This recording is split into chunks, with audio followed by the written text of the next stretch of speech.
आजचा दैनिक मन्ना. ईश्वराची स्तुती हो.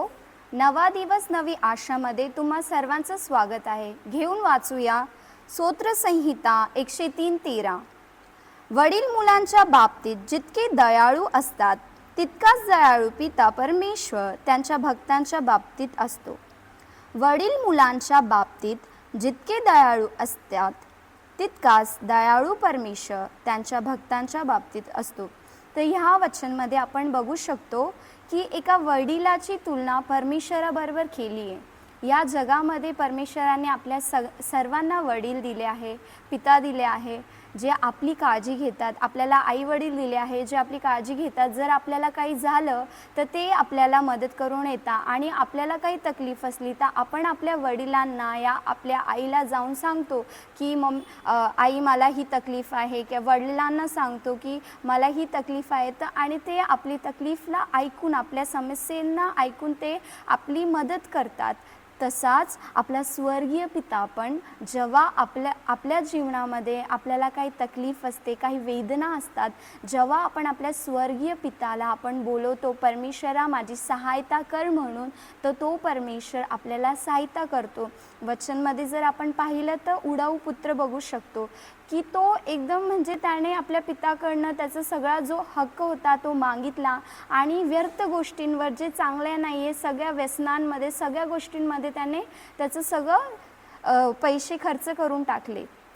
पण जेव्हा त्याला बुद्धी आली, जेव्हा त्याला समज आली, तर त्याच्या पिताकडे पुन्हा जातो, कारण की त्याला खायची पण असं वेळ होता की त्याला खायलासुद्धा नव्हतं. त्यावेळेला तो हा विचार करून जातो, जर मी माझ्या वडिलांच्या घरी जाईल तिथं जे सेवक असतात, जे जेवण करतात, तेवढं तरी मला भेटेल, त्या विचाराने जातो. पण जेव्हा तो जात असतो लांबूनच त्याचा वडील त्याला बघून त्याच्या जवळ येऊन त्याला मिठी मारतो आणि त्याला इतकं प्रेम करतो. त्याने एवढ्याच चुक्या केल्या तरी पण त्याचा वडील त्याला प्रेमाने, त्याला सांगत नाही की तुने काय चुकी केली, पण त्याचा वडिलाला माहीत पडतं की माझा मुलगा पुन्हा आला आहे. तर त्याचा मुलगा इतका त्याने वाईट केला, पण शेवटी तो वडील त्या मुलाला प्रेम करतो. तसाच आपला स्वर्गीय पिता, आपल्या जीवनात आपण खूप साऱ्या गोष्टी केल्या असेल, पण जेव्हा आपण आपल्या वडिलाकडे, आपल्या येशू राजाकडे जातो आणि बोलतो परमेश्वरा मी खूप साऱ्या चुक्या केल्या, मला क्षमा कर, तो आपला परमेश्वर खूप दयाळू आहे, ज्याने त्याचं स्वतःचा जीव दिला आपल्यासाठी, क्रूसावरती रक्त वाहिलं.